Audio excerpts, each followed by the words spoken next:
Om Namo Bhagavate Vasudevaya. Om Namo Bhagavate Vasudevaya. Om Namo Bhagavate Vasudevaya. Om Namo Bhagavate Vasudevaya. Om Namo Bhagavate Vasudevaya. Om Namo Bhagavate Vasudevaya. Hare Krishna, chers dévots, bienvenue à Yoga Lyrique. Nous continuons nos études de Srimad Bhagavatam. Et aujourd'hui, nous allons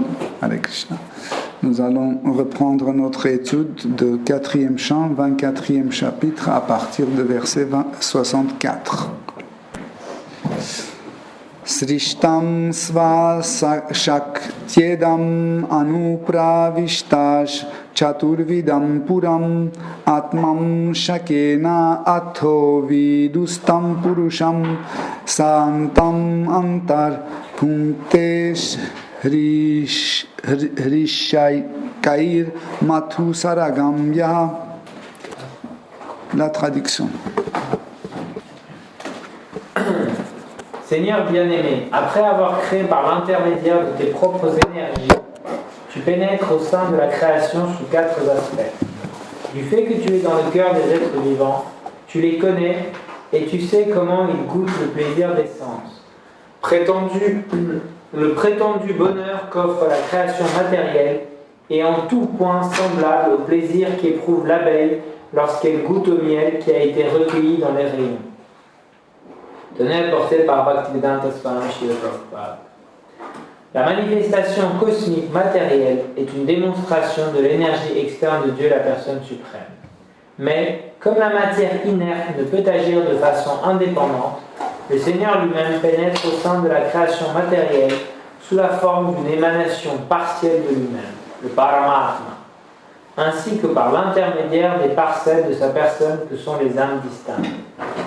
En d'autres termes, les êtres vivants et le Seigneur suprême pénètrent dans la création matérielle à seule fin de la lumière.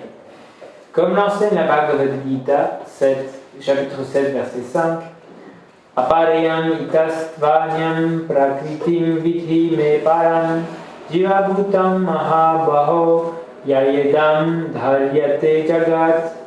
Ô Arjuna, au bras puissant, outre cette énergie matérielle, une autre énergie est mienne, une énergie supérieure, spirituelle. Elle est constituée par les êtres vivants qui luttent avec la nature matérielle et par quoi l'univers subsiste. Puisque l'univers matériel ne peut fonctionner de façon autonome, les êtres vivants pénètrent en son sein en revêtant 4 types de corps distincts. Dans notre verset, les mots Chaturvidham indiquent qu'il existe en effet 4 sortes d'êtres vivants en ce monde. Certains naissent par l'intermédiaire d'un embryon, Jarayu-ja, d'autres d'un œuf, Andaja, ou par l'effet de l'humidité, Vedaja, et d'autres encore, comme les arbres, d'une graine, Udbija. Mais quelle que soit la manière dont naissent les êtres en ce monde, tous cherchent leur propre satisfaction. Hare Krishna, merci.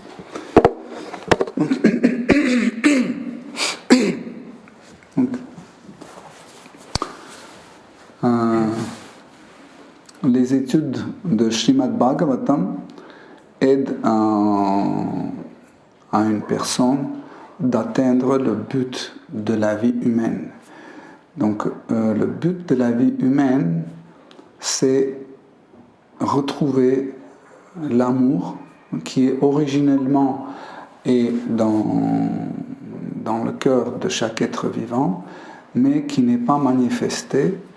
Donc dans le monde matériel, plutôt c'est la concupiscence qui se manifeste, que l'homme ordinaire le prend pour l'amour. Et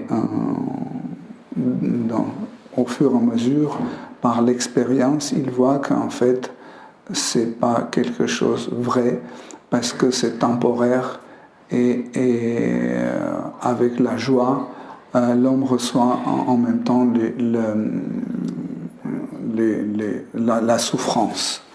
Donc, dans ce verset, le monde matériel est appelé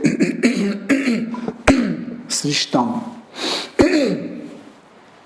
Donc, ça vient du mot Srisht ou Srishti. C'est le nom de l'énergie de la création. Vous vous souvenez, nous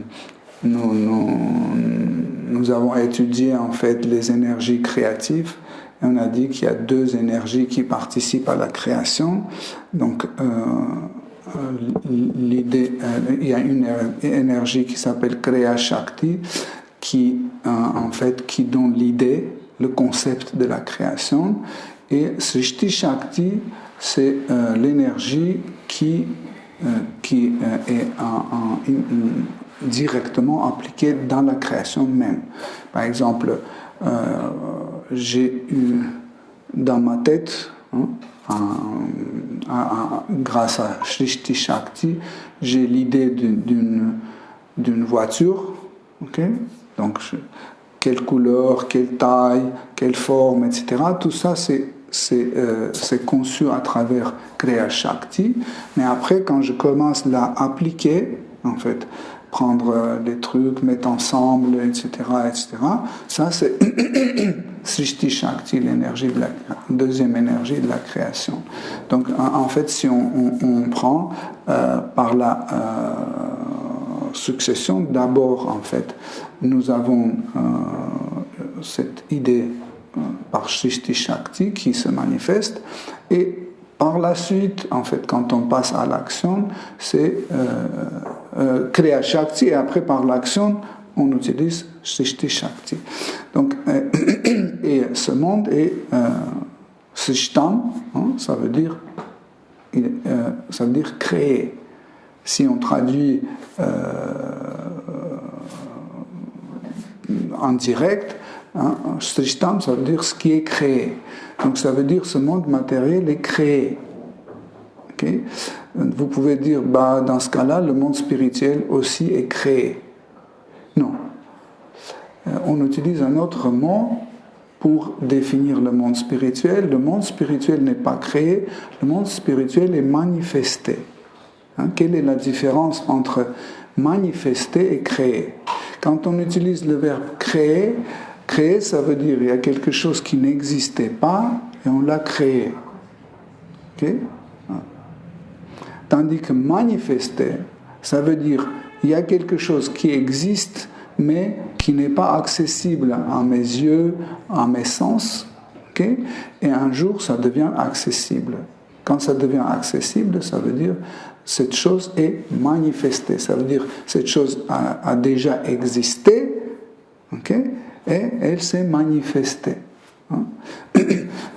Voilà pourquoi, par exemple, pour les autres formes de Seigneur suprême, quand on parle de Dieu, on dit que la vérité absolue a différentes manifestations, différentes formes, différentes manifestations.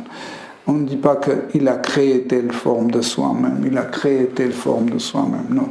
Il a manifesté ces formes. Ça veut dire ces formes existent éternellement. Par exemple, la forme de Sri Ramachandra, okay, est apparue sur la terre. Ça ne veut pas dire que cette forme n'existait pas auparavant. Elle existait toujours, mais un jour, cette forme est manifestée ici. Tandis que toutes nos formes, par exemple, la forme de notre corps, la forme de ce meuble, de l'architecture, livres, etc., tout ça, c'est des formes créées. Ils sont créés, donc ce qui est créé, un jour, va disparaître. Okay? C'est pour ça que quand on parle de la particularité du monde matériel, on parle de la temporalité de ce monde matériel.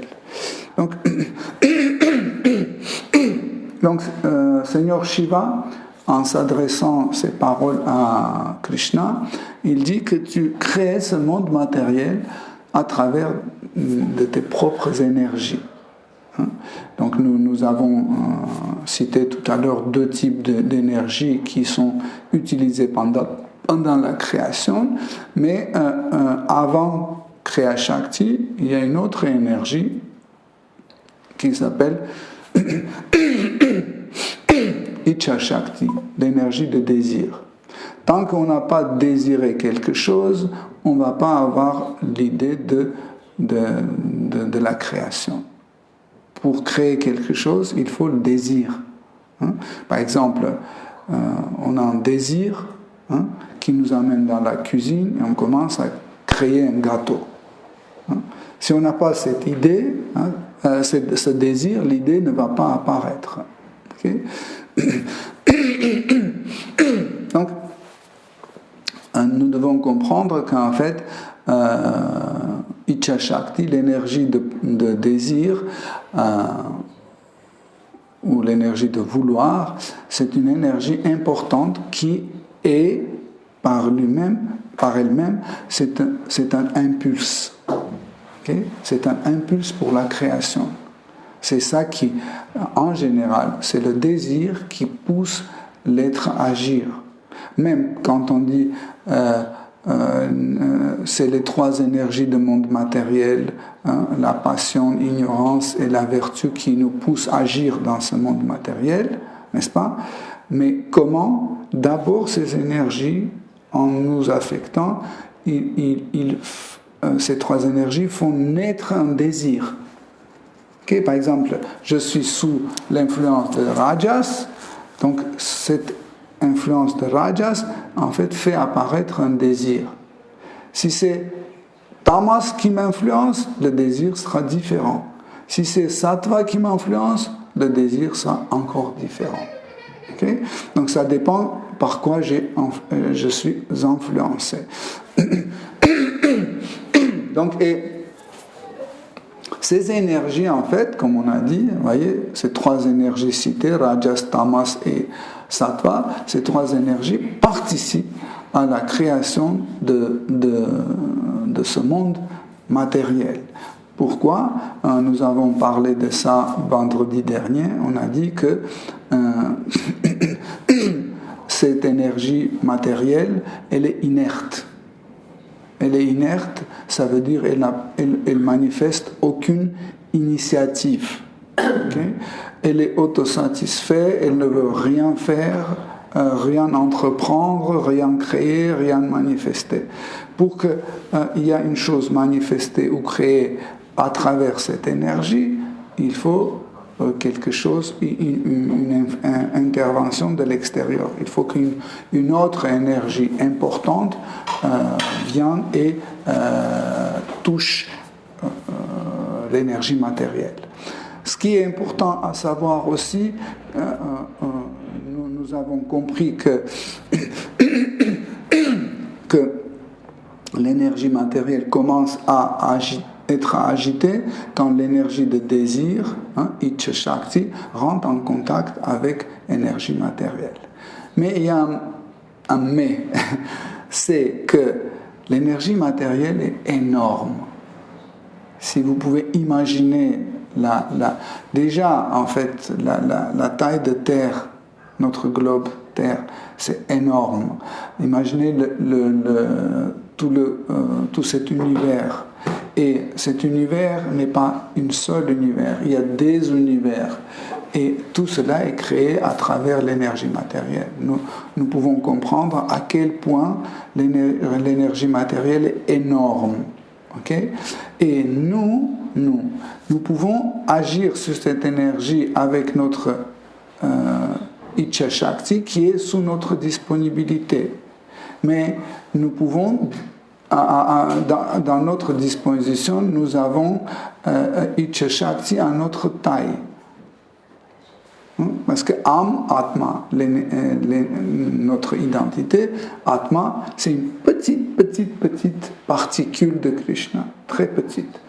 Donc, automatiquement, à travers de cette identité, il y aura très peu d'énergie qui va passer. Comme imaginez, vous avez un récipient,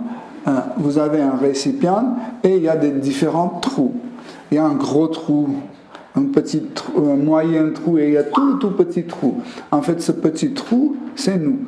Ça veut dire tout ce qu'on va verser dans le casserole, okay, par le petit trou va sortir une petite quantité, par le gros trou une grande quantité. Okay.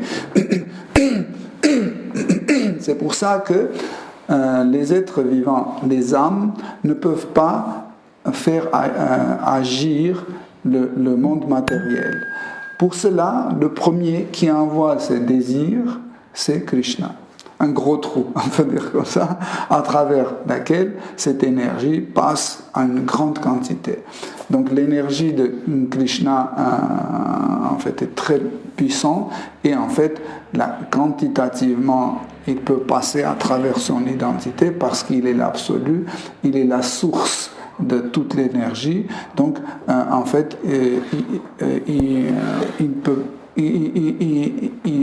on ne peut pas limiter les énergies de Krishna en quantité quand ça vient de lui-même. Par exemple, vous ne pouvez pas diminuer la quantité de la lumière qui vient du soleil.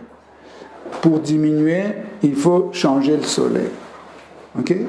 Mais ce qu'on peut faire, on peut aller se cacher dans la cave et comme ça on va dire voilà, on a diminué la lumière du soleil. Mais on n'a rien diminué parce que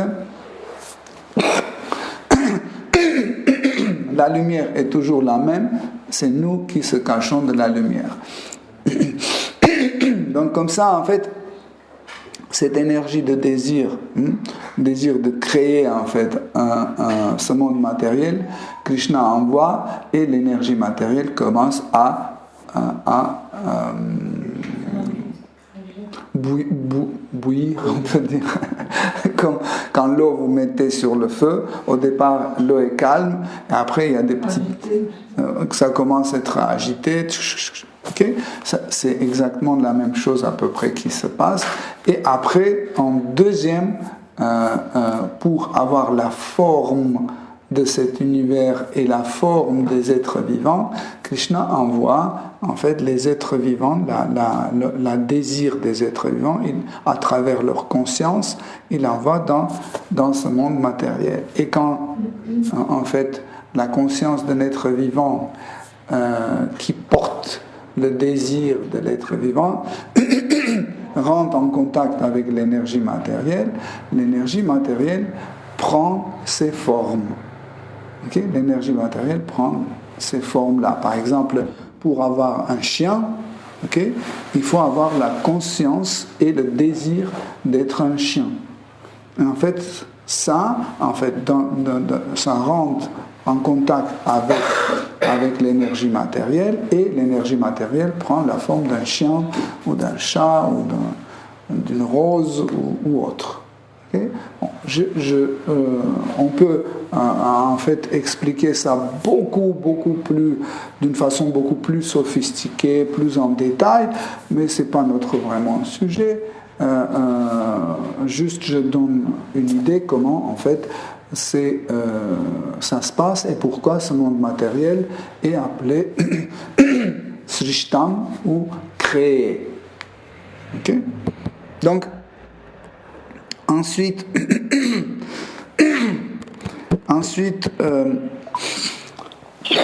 Seigneur Shiva dit que ô Seigneur suprême, tu es entré dans ce monde matériel dans les 4 formes. Donc, quelles sont ces 4 formes à travers lesquelles Seigneur suprême entre dans le monde matériel? Il y a plusieurs idées comme ça, plusieurs concepts. Le premier concept, c'est le concept de Chaturvyuha. Donc ça veut dire Krishna rentre en ces 4 manifestations de 4 types d'énergie qui sont nécessaires pour que l'être vivant en général fonctionne. Donc, quelles sont ces 4 manifestations et 4 types d'énergie? Donc les 4 manifestations, c'est Vasudeva, Sankarshana, Pradyumna et Aniruddha. Donc Vasudeva amène ici l'énergie de la conscience. L'énergie de la conscience est très importante parce que sans conscience, nous ne pouvons pas avoir la perception de soi et nous ne pouvons pas sentir que nous existons. Okay? Parce que cela est assuré par la conscience.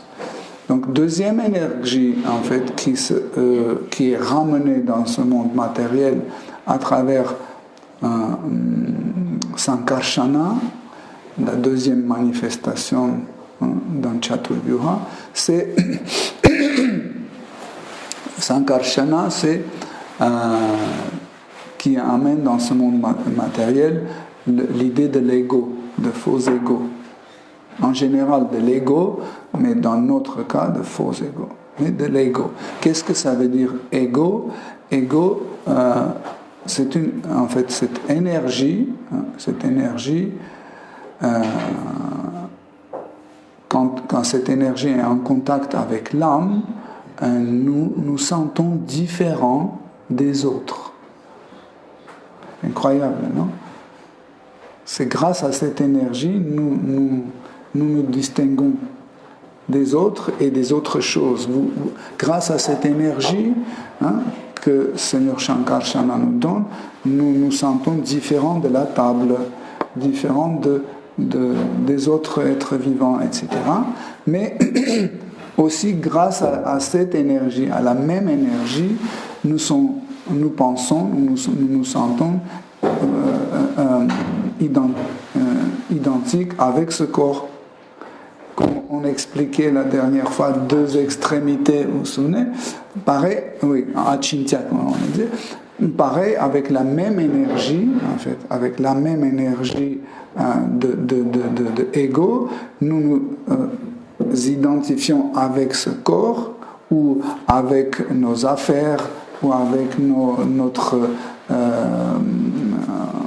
rôle dans la société, notre poste.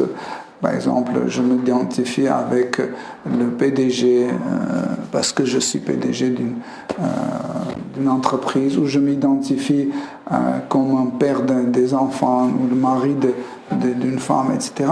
Tout cela, tous ces types d'identification, en fait, deviennent possibles grâce à cette énergie. Et encore une fois, je répète, et aussi la distinction que nous sommes différents des autres, ça aussi c'est grâce à la même énergie. Okay? Troisième énergie qui est ramenée par Seigneur suprême à travers troisième membre de Chaturvyuha, de cette manifestation, c'est Pradyumna. Pradyumna, c'est l'énergie de l'intellect. L'énergie de l'intellect, où on appelle en sanskrit buddhi. J'essaie de vous donner moins en moins de sanskrit, mais en fait, quand même, je dis parce que si vous connaissez ces mots, pour que vous sachiez à quoi ça sert et qu'est-ce que c'est. Donc, buddhi, c'est l'intellect. Donc, cette énergie, grâce à cette énergie, nous pouvons en fait créer l'histoire de notre identité et la preuve de notre existence. C'est incroyable, non? La preuve de notre existence. Comment? Par exemple, grâce à ce qui s'est passé hier, vous êtes conscient que vous avez vécu une journée. C'est une preuve. C'est vraiment incroyable cette énergie. Elle accumule en fait notre passé. Elle a cette capacité d'accumuler notre passé. Et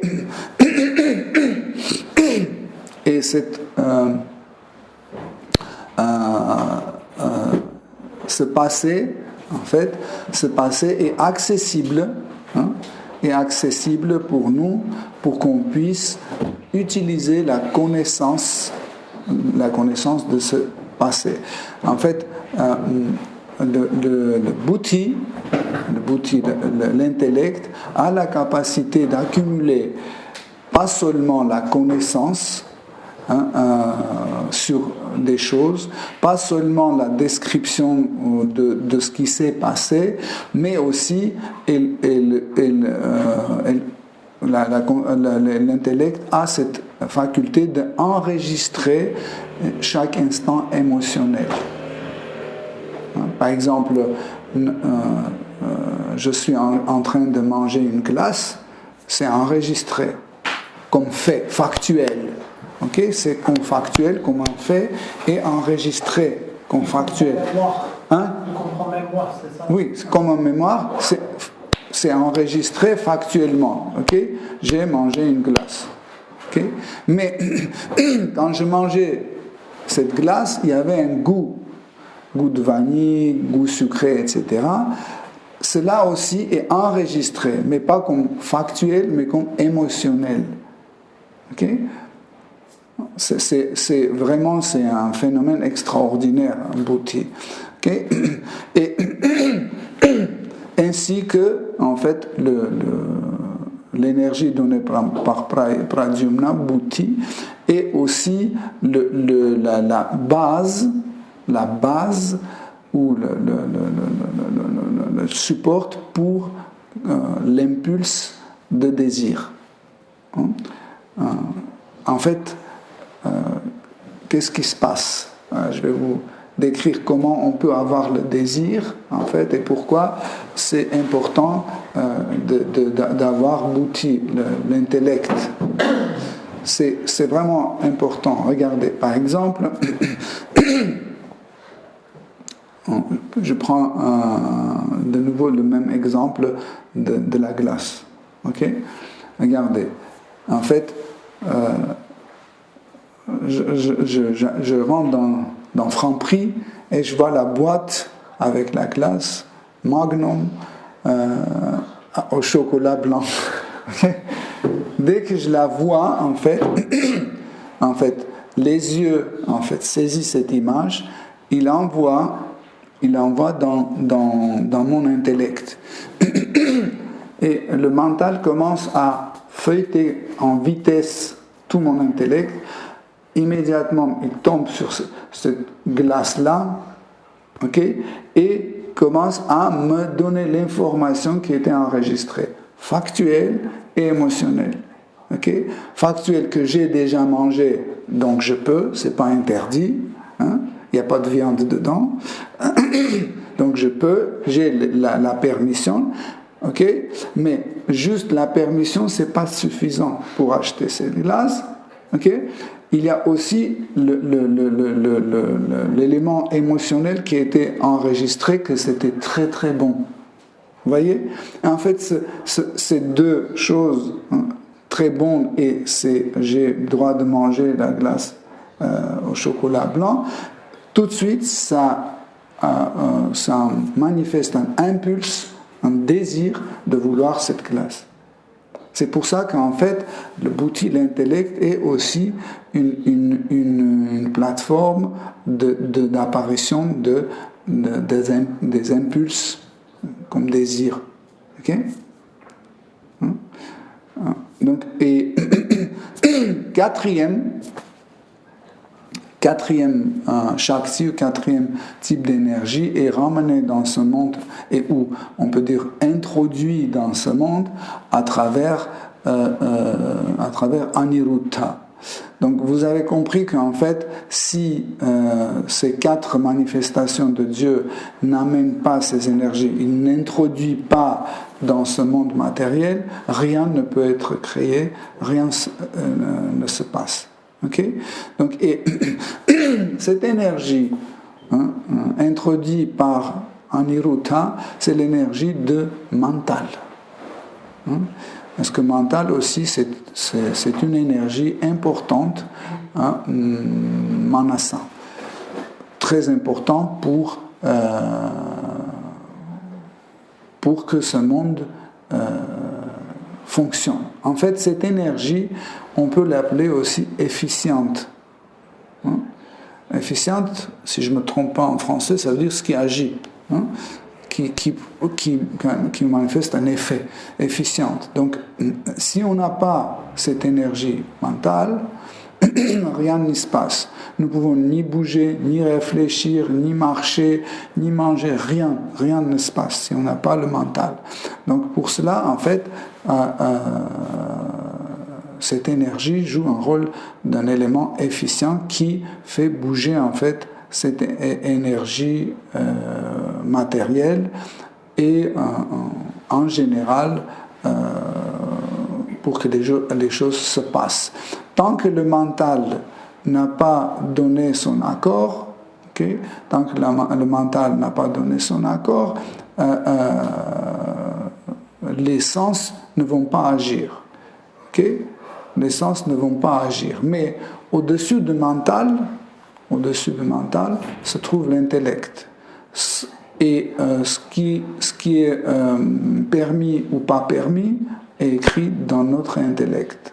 Donc, quand on dit il faut contrôler notre mental, le mental est contrôlé à travers l'intellect. Et l'intellect est contrôlé à travers le faux ego. Donc, c'est comme ça. Et en fait, l'outil en fait, ou la matière de contrôle, c'est la conscience. Donc la conscience, l'énergie de conscience, comme on a dit, qui était introduit par Vasudeva, le premier membre de Chaturvyuha, cette énergie de la conscience est importante car elle fonctionne comme une énergie d'animation de deux mondes. L'énergie de conscience anime et le monde matériel et le monde spirituel. Les deux mondes sont animés par la conscience. Si vous éteignez la conscience, cette chose ne va plus être animée. Par exemple, quand on dit « cette femme a perdu sa conscience », qu'est-ce que ça veut dire perdre la conscience? Que ce corps n'est plus animé. Vous le touchez, vous faites coucou, etc. Ce corps ne réagit plus. Pourquoi? Parce qu'il est inanimé. Il n'est plus animé. Pourquoi? Parce que l'énergie de conscience n'est pas là. Quand on fait revenir la conscience dans le corps, hop, cette personne se lève, elle est animée, elle commence à parler, bouger, etc. etc. Okay? Donc ça, c'était une première version de présence de Seigneur suprême en 4 formes dans ce monde matériel. Il y a aussi autres 4 formes à travers lesquelles en fait Seigneur suprême rentre dans ce monde matériel pour que ce monde matériel puisse fonctionner. Donc c'est Bhagavan, Seigneur suprême, Kshirodakasha Vishnu, qui rentre dans ce monde matériel et il est allongé sur l'océan du lait. Donc, deuxième manifestation, c'est la manifestation de même Kshirodakasha Vishnu, mais sous la forme de Paramatma. En fait, c'est la même personne dans 2 versions. Okay? Et pourquoi ils sont différents et le même en même temps? Ils sont le même parce que c'est la même forme, exactement, la même personne, sauf que dans la forme de Paramatma, ou l'âme suprême, Krishna fonctionne d'une autre façon, tandis que dans la forme de Kshirodakasha Vishnu, il fonctionne d'une autre façon. Ok, c'est pas le même. Je vais expliquer après, plus en détail. Donc, troisième forme de la présence de Krishna dans ce monde matériel, c'est Atma. C'est les êtres vivants. Ok?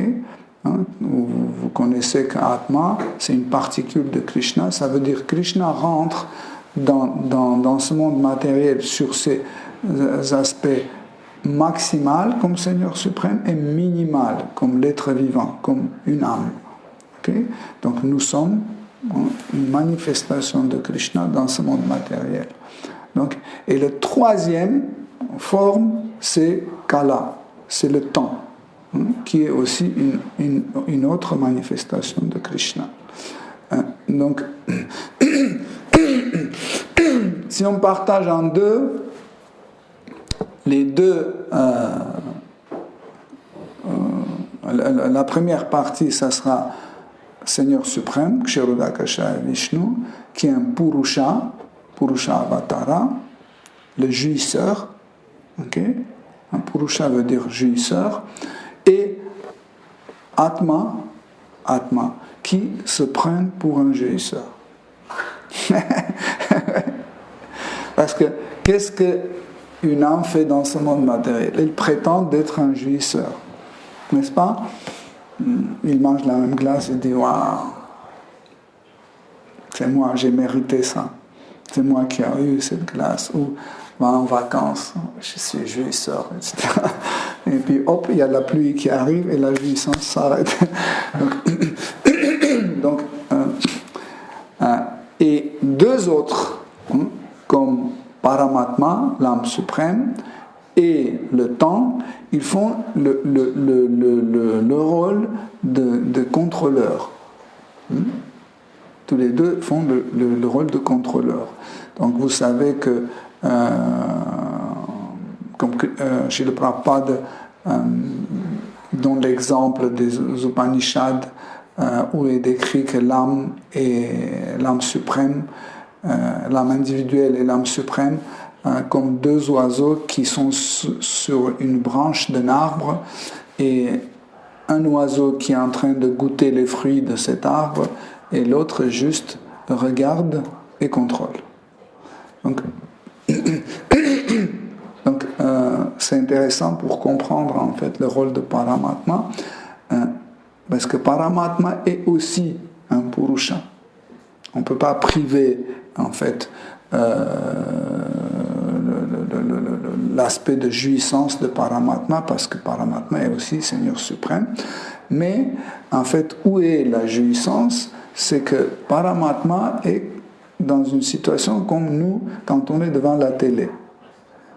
Pourquoi on s'assied devant la télé, on regarde un film, et il y a différentes choses. Il y a quelqu'un qui tue l'autre, on regarde. Après, une fille qui tombe amoureuse d'un homme. Après, il y a des enfants qui naissent. Après, il y a le film policier qui passe, les nouvelles sur je ne sais pas quoi. Après, on montre que quelqu'un a brûlé une maison, etc. On regarde comme ça et c'est très difficile de sortir, se séparer de ce télé parce que c'est un plaisir. Nous contemplons le monde, nous contemplons les actions de chaque être vivant, etc. Imaginez que si regarder la télé c'est une jouissance, et imaginez la télé de Paramatma. La télé de Paramatma c'est énorme, énorme. Si on voit juste un petit truc, Paramatma simultanément regarde le film sur chaque être vivant. C'est incroyable. Il faut imaginer. Donc, et deuxième position de Paramatma, c'est le contrôleur. En fait, quand cet oiseau mange trois fruits, 3 bananes qui poussent sur cet arbre, et cet oiseau se penche pour prendre le 4e, Paramatma dit non, tu n'as pas le droit, ton karma ne te permet pas de manger le 4e.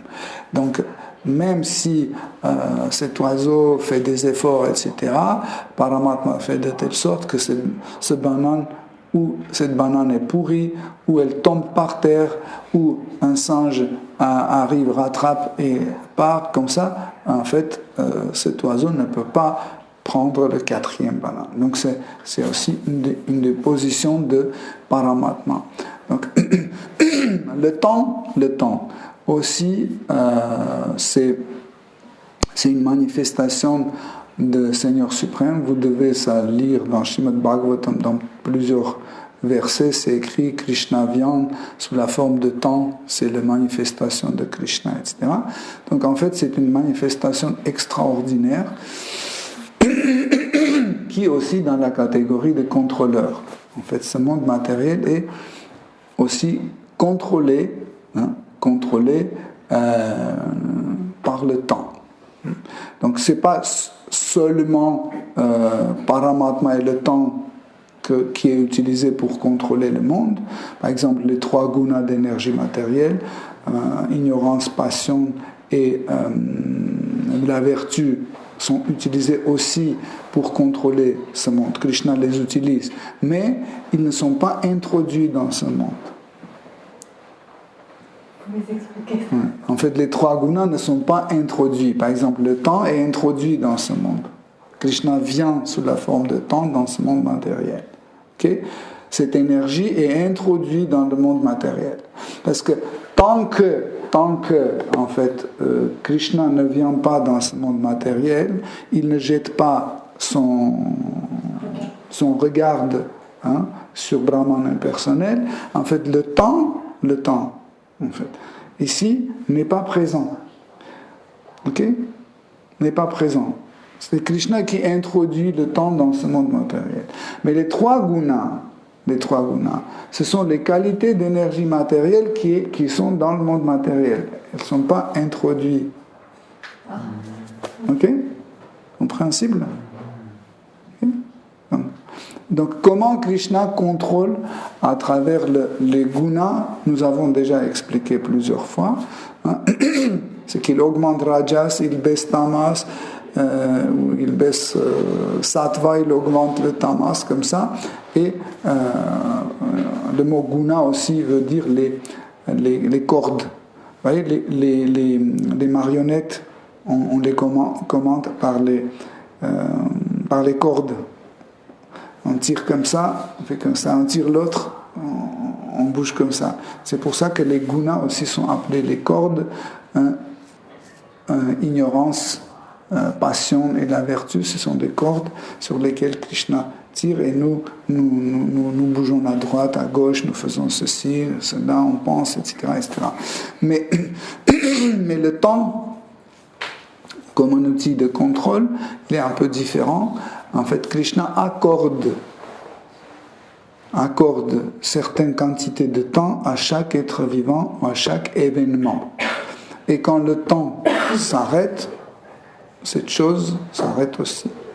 Quand on dit « le temps est venu », on utilise cette expression et ça explique bien. Le temps est venu, okay, ou on peut dire aussi « le temps est parti ». Par exemple, le temps est venu et la personne arrête son existence. Par exemple, à telle personne, Krishna accorde 85 ans et 3 jours. Okay, quand 85 ans et 3 jours est écoulé, donc il n'y a plus de temps. Donc le temps est supprimé pour lui et cet homme arrête son existence. Ici, il ne bouge plus, il ne marche plus, il ne parle plus, etc. etc. Donc ces 4 choses, en fait, aussi sont qui étaient introduits dans...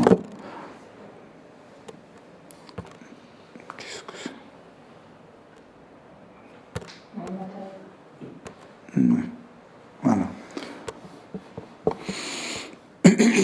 Internet aussi, c'est une forme de contrôle.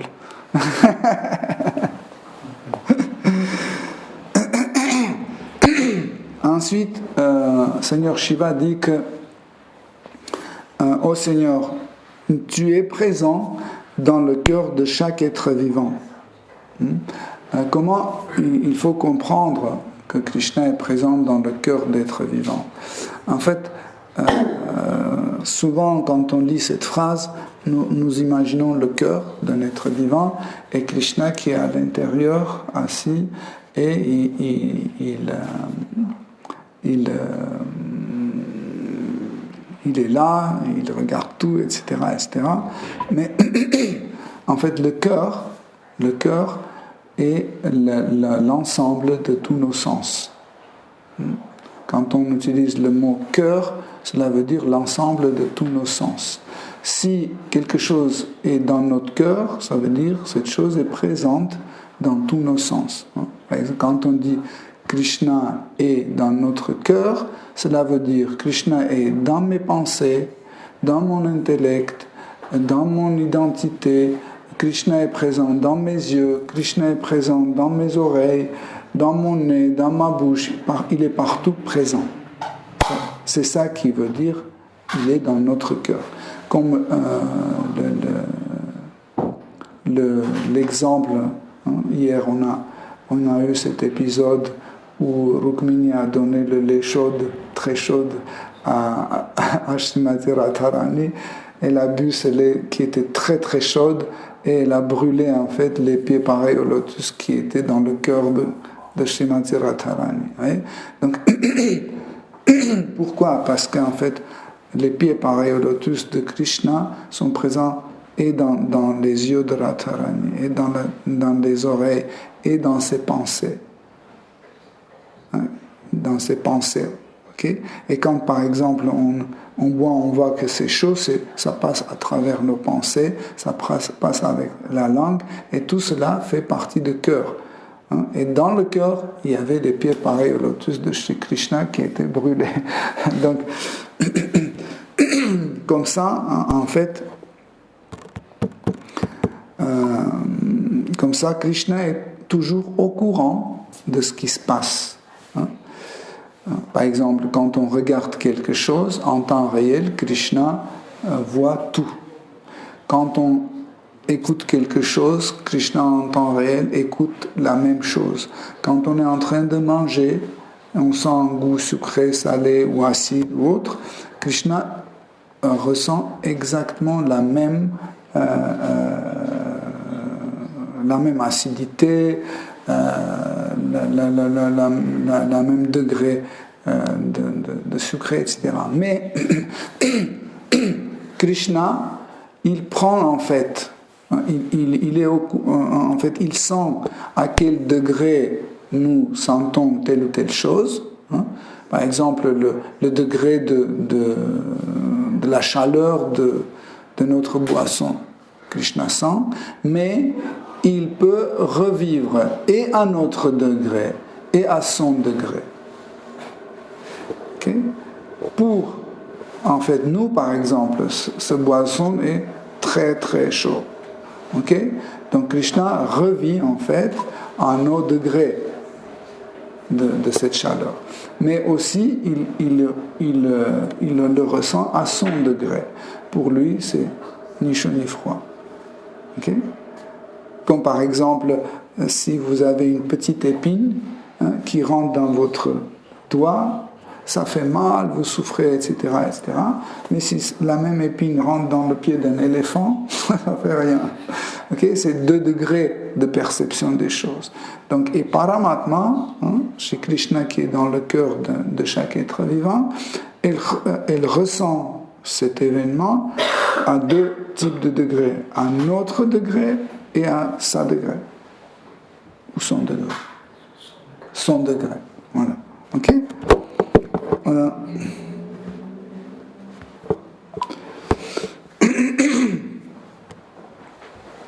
Et pour ça, Seigneur Shiva a dit que comme ça, tu es au courant comment les êtres vivants jouissent dans ce monde matériel et tu les connais aussi. Mais à la fin, il fait une sorte de conclusion pour les faux jouisseurs qui sont nous, et il dit que nous pensons que nous sommes heureux dans ce monde comme la joie d'une abeille qui mange le miel dans son ruche, dans sa ruche, comme une abeille qui prend plaisir dans sa ruche. Donc, et le Prabhupada explique que dans la ruche, les abeilles, quand ils commencent à manger du miel, en fait, ils se piquent entre elles. Donc, en même temps, ils ont le plaisir de goût de miel qui est sucré, mais en fait, quand ils se piquent entre elles, ça fait mal aussi. Donc, et toujours le goût douce de miel, doux de miel, en fait, est accompagné toujours avec l'inconvénient de cette douleur ou de souffrance. Et en général, si vous étudiez bien, vous allez voir que dans le monde matériel, en fait, chaque fois, quand on veut obtenir un plaisir, il est toujours accompagné par une souffrance. Ou avant, ou pendant, ou après. Mais on ne peut pas s'échapper de la souffrance. En réalité, quand on parle de jouissance ou de plaisir, c'est une catégorie qui est difficilement compréhensible pour beaucoup de monde. Par exemple, quand on satisfait nos besoins naturels, ce n'est pas un plaisir. Ce n'est pas considéré comme un plaisir. C'est comme si vous avez une voiture qui a un... Comment s'appelle cette partie où on met l'essence ? Le réservoir, voilà. Le réservoir de carburant, il contient, je ne sais pas, combien il contient ? 50 ? 50 litres. Voilà, ça dépend. Il y en a un qui contient 50 litres et l'autre contient 30. Ok ? C'est pas la peine de mettre dans le 30-50. Ok ? Parce que c'est inutile, mais on peut toujours garder le remplisseur d'essence. Comme ça va couler, ça va déborder, mais on va prendre le plaisir de remplissage. Je dis oui, il se remplit. Pareil, si mon estomac a besoin juste 400 millilitres ou 500 millilitres de la nourriture, et je lui donne 1 kilo, c'est le reste, en fait, 600 ou 500 millilitres de plus, ça va être jeté, comme l'essence qui coule sur l'asphalte, et ça devient dangereux parce que si quelqu'un jette une cigarette ou une allumette, ça peut exploser et causer beaucoup de dégâts. Pareil, l'excès que nous introduisons en nous, comme nourriture par exemple, ça devient la cause de notre future souffrance. Tant que notre langue est excitée pendant qu'on mange la nourriture, okay, cette excitation, en fait, nous coupe le lien avec le buddhi, avec notre... ça coupe en fait le lien avec notre intellect et nous perdons notre mémoire. Et quand nous perdons notre mémoire, en fait, on oublie cette directive qu'il ne faut pas manger trop. On oublie. Pour cette raison, en fait, on apprend de ne pas exciter nos sens au moment quand on satisfait nos besoins. Manger, c'est un besoin de corps. Mais quand on commence à manger des choses trop excitantes ou au niveau de quantité, quand on est excité, notre langue est très très excitée, ce qui se passe, notre mémoire qui est le contrôleur, nous avons dit tout à l'heure, vous vous souvenez, on a dit, en fait, cette hiérarchie est expliquée dans la Bhagavad Gita. Nos sens, nos 5 sens sont contrôlés par le mental.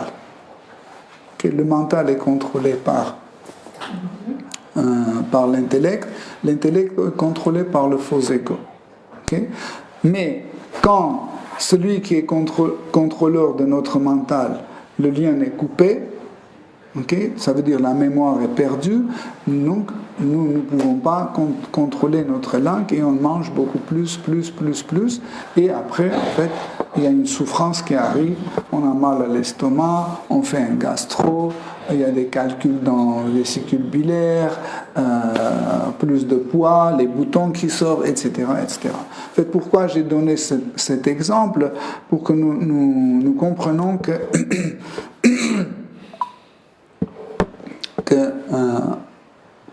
nous devons satisfaire nos besoins de corps et de l'esprit, hein, et toujours donner tant qu'il faut. Parce que tous les excès, Atyahara, vous vous souvenez, on a étudié ça, hein, dans le livre de Rupa Goswami. Atyahara, l'excès de nourriture, l'excès de pensée, l'excès de poids, l'excès d'action, l'excès de connaissance, etc. Quand on dépasse en fait la capacité que notre être peut prendre sans excitation, quand on dépasse, il y a toujours une souffrance qui arrive. Comme je vous ai dit, en fait, n'importe quel plaisir est toujours accompagné par la souffrance. Encore une fois, cette souffrance peut être avant le plaisir, pendant le plaisir, et aussi peut être après le plaisir. Donc, pour cette raison, nous apprenons en fait vraiment distinguer les besoins de corps et le plaisir qui est dangereux. Hein, par exemple, nous mangeons un riz, okay, mais tant qu'il faut, mais pas tant que je veux, tant qu'il faut. Vous pouvez dire, bah oui, mais le but de vie, c'est prendre plaisir, etc. Oui, mais ce corps-là, il est limité. Quand on ne dépasse pas en fait les capacités de ce corps, il fonctionne bien. Parce que, comme nous savons, que la majorité de souffrance, hein, est causée par notre corps. Hein, et tant que nous sommes très attachés à ce corps-là, chaque chose qui se passe avec ce corps, tout de suite nous affecte. Hein, et nous sentons mal, etc. etc. Voilà, Hare Krishna. Si vous avez des questions, des commentaires, des...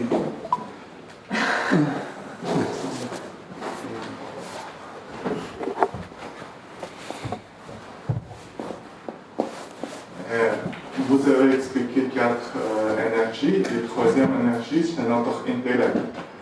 Vous, par exemple, nous manger glacé, notre intellect dit oui, c'est bien, c'est magnifique. Mais pourquoi, quelquefois, tu penses, oh, je vais manger glacé, et tu imagines comme ce sentiment, et pourquoi notre intellect обесценивает, dévaloriser. Oui, dévaloriser les goûts. Ou par exemple, tu voyageais, mais tu étais 5 jours, mais 6 jours, ton tête dit oui, j'ai été ici, c'est pas intéressant. J'ai compris la question. Donc, prenons un exemple et on va l'étudier dans l'hiérarchie des sens. Okay? Nous avons encore une fois nos sens d'information, les yeux, les oreilles, le nez, la bouche, etc., la peau, donc c'est sens, okay? 5 sens, et au-dessus de ces sens, celui qui va contrôler ces sens, c'est le mental. Au-dessus du mental, c'est l'intellect, au-dessus de l'intellect, c'est le faux ego. Donc, nous avons dit en fait que le faux ego, c'est la perception de soi. Okay? Imaginons que j'ai un concept de vie hédoniste. Hein? Moi, je suis convaincu que le but de la vie, c'est prendre plaisir. C'est seule destination de mes actes. Si je fais quelque chose, je fais juste parce que je veux bien prendre plaisir, etc. Okay? Donc ça, c'est mon identité. Je pense que je suis celui-là qui peut manger tout, qui peut faire tout ce qu'il veut. Juste, le plus important, c'est d'avoir plaisir. Okay? Donc ça veut dire mon faux ego crée un concept qu'il met dans l'intellect, et quand le mental, quand par exemple mon œil voit un steak, ok, il demande à intellect, est-ce que je peux manger ce steak? Il répond oui, bien sûr, tu peux manger tout ce que tu veux. Ok? Mais imagine, tu viens ici à Yoga Lyrique et tu vois que nous mangeons végétarien. On dit, bon, ils mangent tous végétariens, ils sont tous en forme, ils sont pas malades, ils sont très heureux, etc. C'est très sympa. Bon, je vais pratiquer aussi le végétarisme. Je vais devenir végétarien. Donc à partir d'aujourd'hui, je suis végétarien. Qu'est-ce que ça veut dire je suis végétarien? C'est un nouveau faux ego. Okay? Une nouvelle identité. J'ai pris une nouvelle identité. Si hier j'étais hédoniste, aujourd'hui je suis végétarien. Okay? Donc à partir du moment quand je deviens végétarien, ça veut dire je m'identifie, je prends une nouvelle identité comme végétarien, je mets un concept de végétarisme dans mon intellect. Et je vais à l'anniversaire de mon frère et il met plein de choses sur la table et aussi un steak. Hein? Il met un steak aussi, il m'offre, je dis, mon œil voit, il interroge mon intellect, il dit, est-ce que je peux? Il dit, non, c'est fini, tu es végétarien. Ok? Et comme ça, en fait, il y a une petite interdiction. Okay?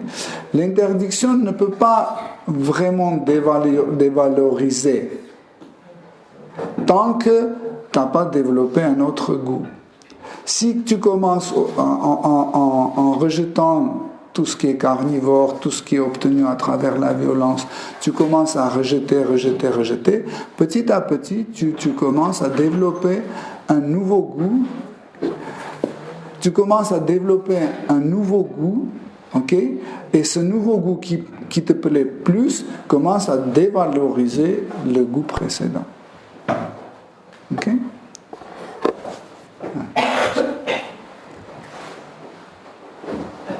Merci beaucoup pour la conférence. Comme vous avez parlé du temps, la personnification du temps, c'est aussi Sudarshan Chakra, parfois peut-être la mort. Et je confonds entre Sudarshan Chakra, la mort, le début de Sudarshan Chakra, le temps, le début de la mort et... Oui, je comprends. Parfois je les confonds, je ne comprends pas. Parce qu'ils ne sont pas la même personne. Non. La mort, c'est une autre personne. Okay. Yamaraj, le demi-dieu des planètes infernales ou de l'enfer, c'est une autre personne. Et le temps, c'est une autre personne. C'est trois personnes différentes. Parce que quand est venu le temps de Sridharmachandra, par exemple, le temps il s'est personnifié dans le... Oui, il est venu le voir comme personnifié, il est venu pour dire que le temps est venu. Il est venu et le temps est venu. Et il a dit, le temps est venu que tu partes. Ok? Parce qu'il avait besoin d'un darshan avec Seigneur Ramachandra. Il avait besoin d'échanger en fait personnellement avec lui. C'est ce qu'il a fait. Il est venu, il a dit, le temps est venu que tu partes. C'est une très belle histoire. Et, mais Sudarshan Chakra a aussi un autre corps. Hein? En fait, le temps a le corps de Sudarshan Chakra. C'est une autre forme de la même personne. Hein? Comme par exemple Yamuna. Elle a la forme d'une fille et aussi elle a la forme de rivière. Donc c'est tout à fait possible qu'une personne a plusieurs formes qui ne se ressemblent pas. Ou Tulasi est la forme féminine, comme une femme, et aussi comme une plante. Pareil, Kala Shakti a sa forme de Sudarshan Chakra, comme un disque de temps, est aussi personnifié comme une personne. Tu vois? Donc ça n'a rien à voir avec... Non, parce que comme Srimad Bhagavatam dit, les énergies agissent ensemble. C'est pour ça que Seigneur Shiva a dit que tu crées ce monde avec tes énergies. Il ne dit pas tu crées ce monde avec ton énergie matérielle. Non, parce qu'il y a plusieurs énergies qui participent. Hein. Par exemple, la mort ne peut pas agir tant qu'elle n'a pas la sanction de kala, de temps. Hein? Tu comprends? La mort ne peut pas venir et prendre la vie de Yumi. Tant que le kala va attraper ça, non, le temps n'est pas venu. Attends. Comme avec Ajamila. Tu te souviens? Oui. Voilà. Ok? La mort est venue, ils sont venus et le temps a dit non. Je ne sanctionne pas encore. Le temps n'est pas venu.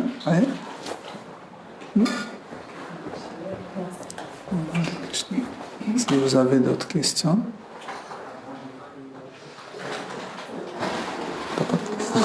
C'est étonnant.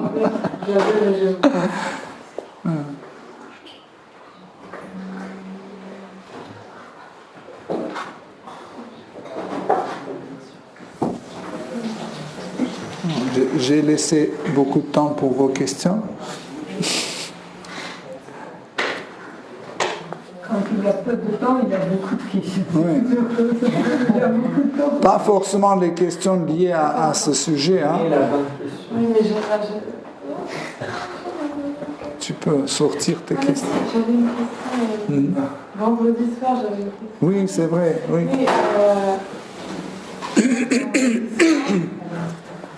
Vendredi soir, vous avez évoqué le fait que le faux ego.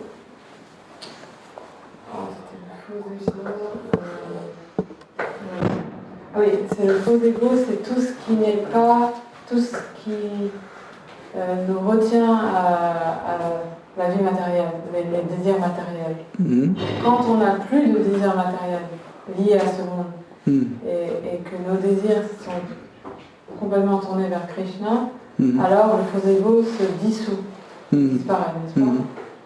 Mais en fait, un jour, l'an dernier, ou je ne sais plus, il y a quelques mois, vous avez expliqué que aussi l'identification en tant que sadhaka est aussi entre guillemets un faux ego, parce que le vrai ego, c'est vraiment notre identité dans le monde spirituel. Donc, par exemple, c'est plus précis. Par exemple, je suis une vache, je suis un brin d'herbe, je sais. Donc, du coup, mais quand on est, par exemple, est-ce que du coup, tant qu'on n'a pas découvert cette vraie identité précise, on va dire, on a toujours un faux ego? Vous voyez ce que je veux dire? Même si on a un sadhaka parfait et complètement abandonné, mais tant qu'on n'a pas découvert cette identité précise, alors on a toujours un faux ego. Oui, en fait, pourquoi on appelle le faux ego? Okay? Donc, faux. Par exemple, prenons une rose. Hein? Prenons une rose. Hein?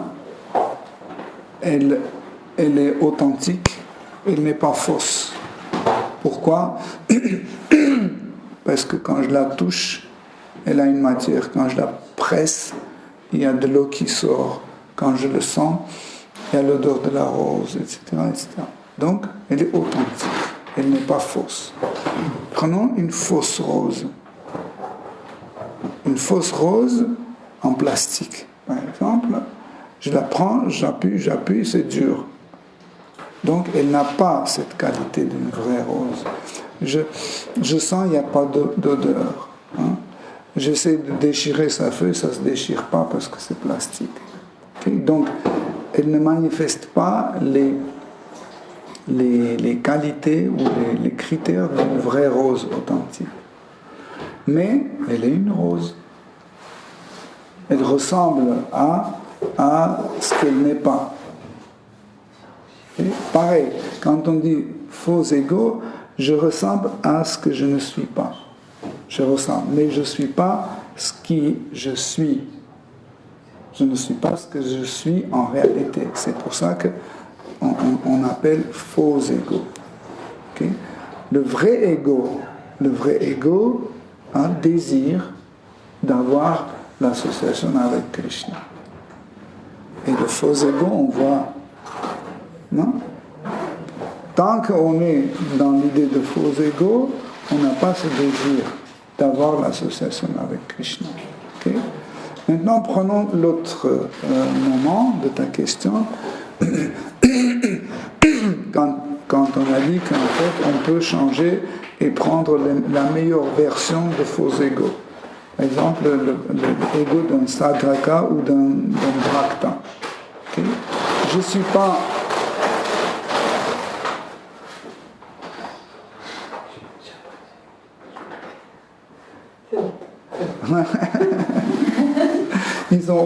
Ils ont le faux ego de distributeur de passage. Donc, le faux ego d'un bhakta, pourquoi on appelle un faux ego? Parce que bhakta, c'est abstrait. Qu'est-ce que c'est un bhakta? Bhakta, par exemple, Mère Yashoda, c'est bhakta. Nanda Maharaj, c'est bhakta. Okay? Sridham, c'est bhakta. Vasudeva, Devaki sont bhakta. Narada, c'est bhakta. 4 Kumars, c'est bhakta. Ils sont tous des bhakta. Mais quand je dis bhakta, tu saisis de qui je parle? Quand je te dis bhakta, je parle de qui?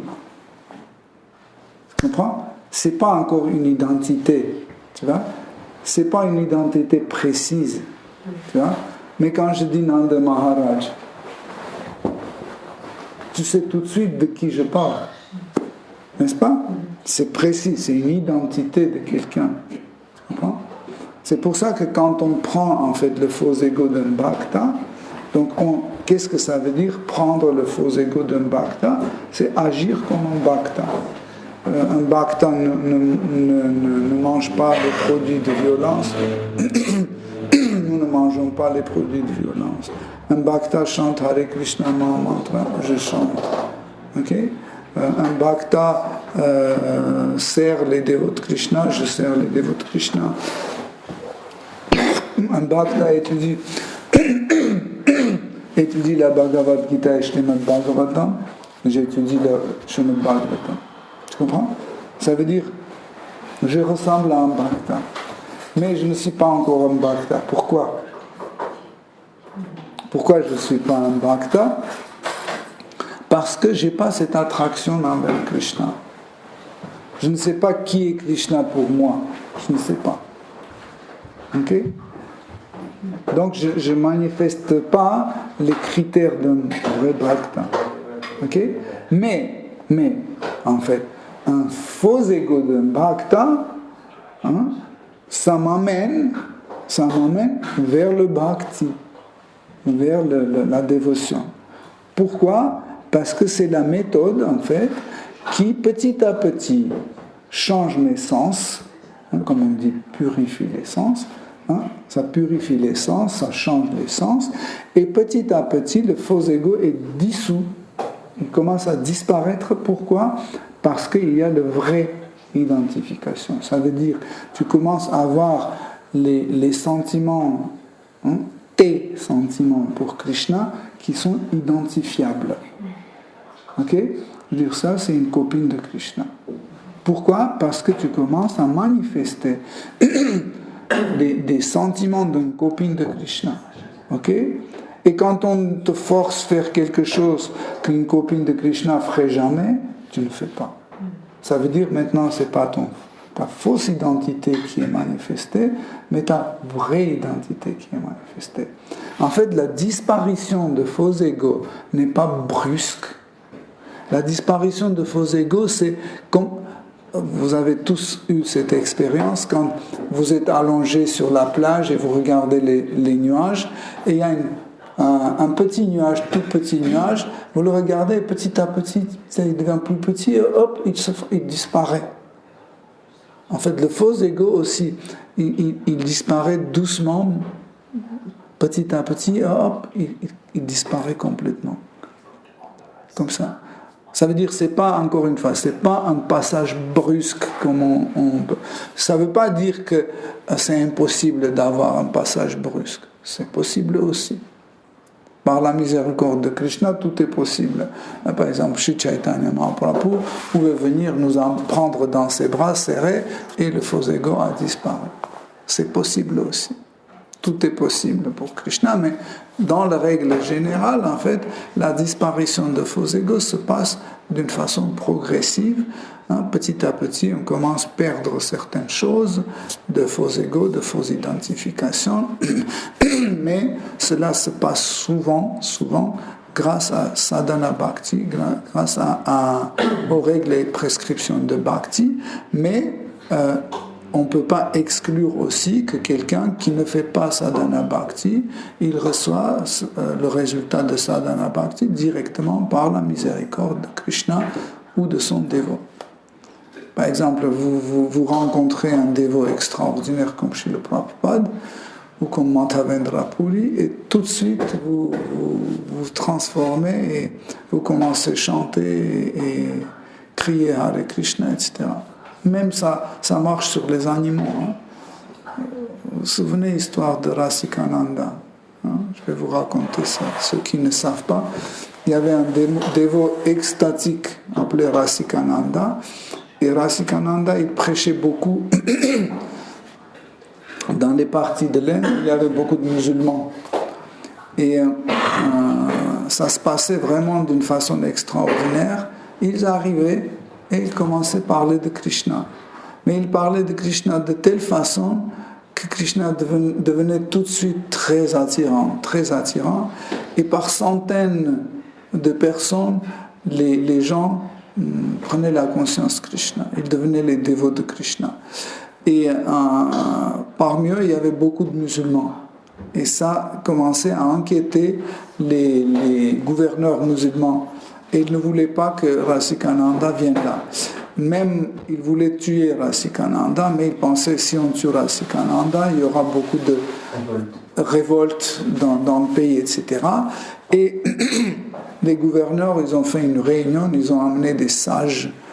Et ils ont dit, mais comment on peut éliminer Rasikananda?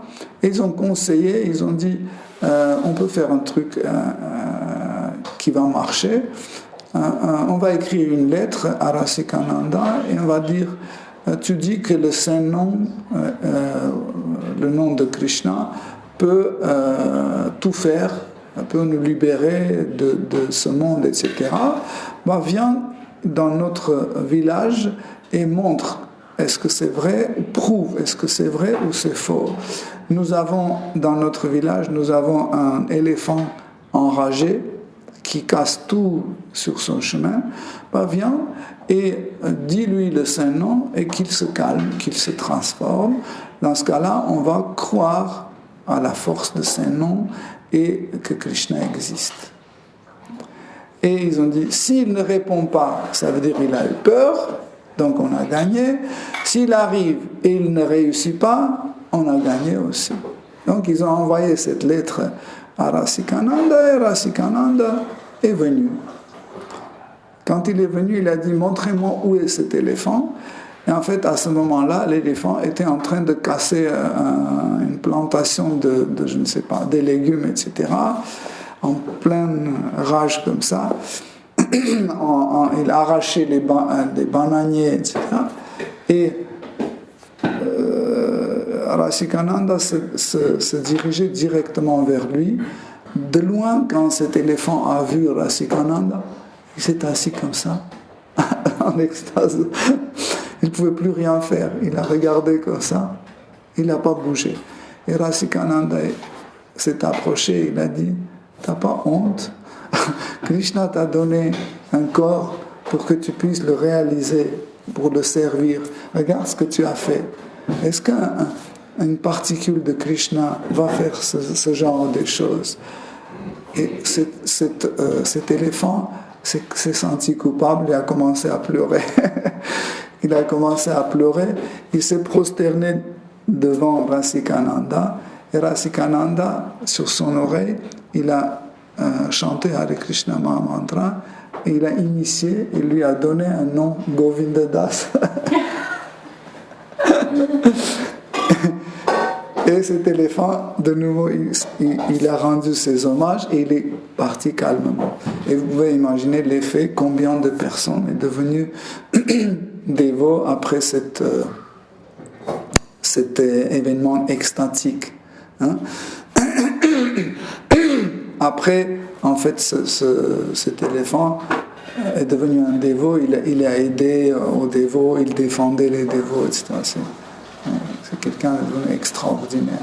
Donc, vous voyez, pourquoi je dis cet éléphant, il ne faisait aucun sadhana bhakti, il ne suivait pas les règles et prescriptions, mais une fois vu ce pur dévot, il s'est transformé en dévot.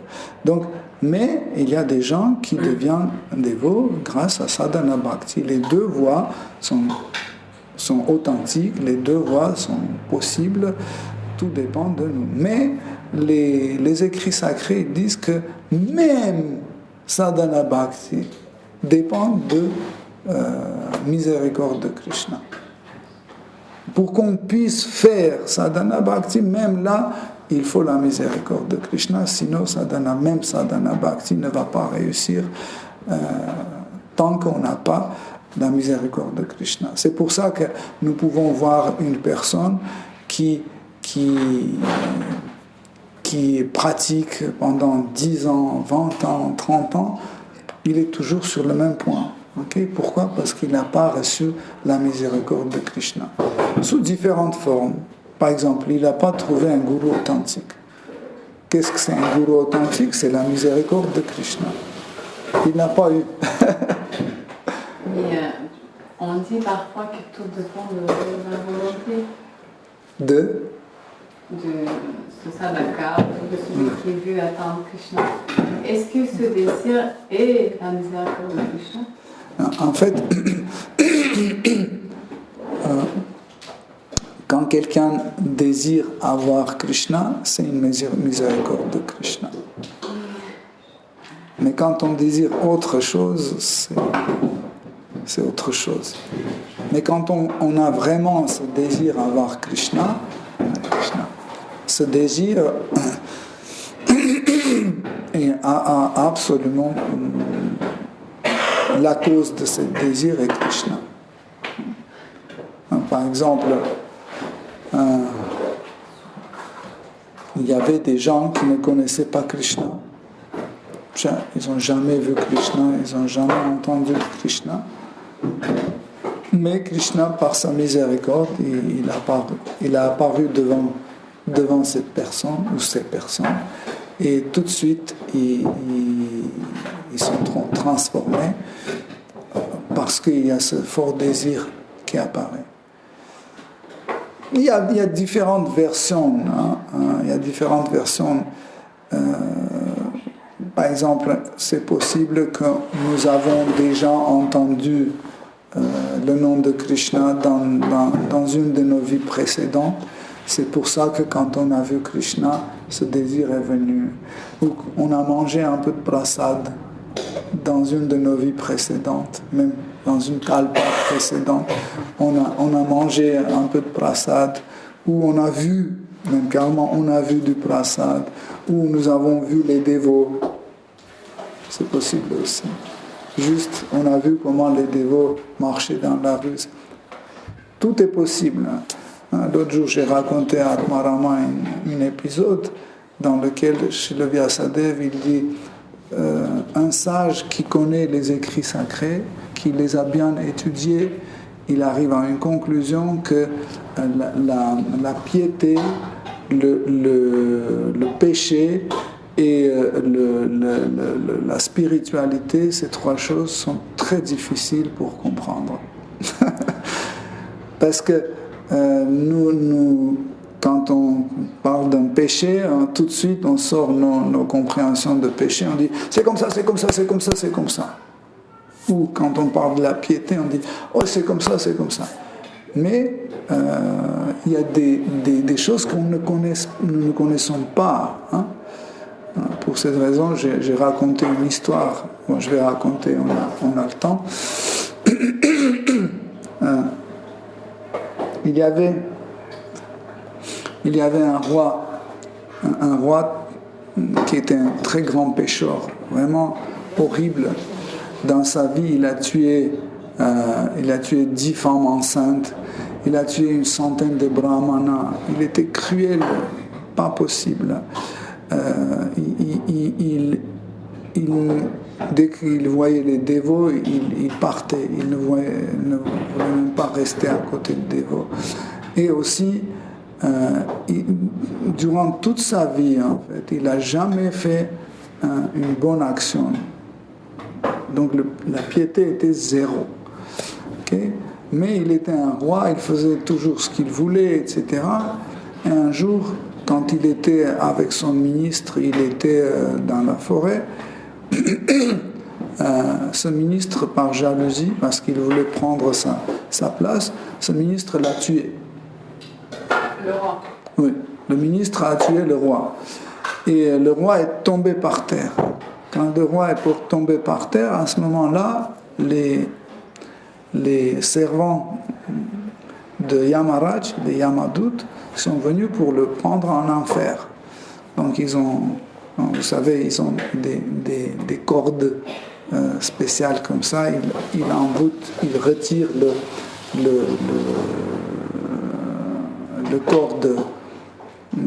corps subtil de quelqu'un, ils le transforment en corps moyen et ils l'amènent pour torturer en enfer.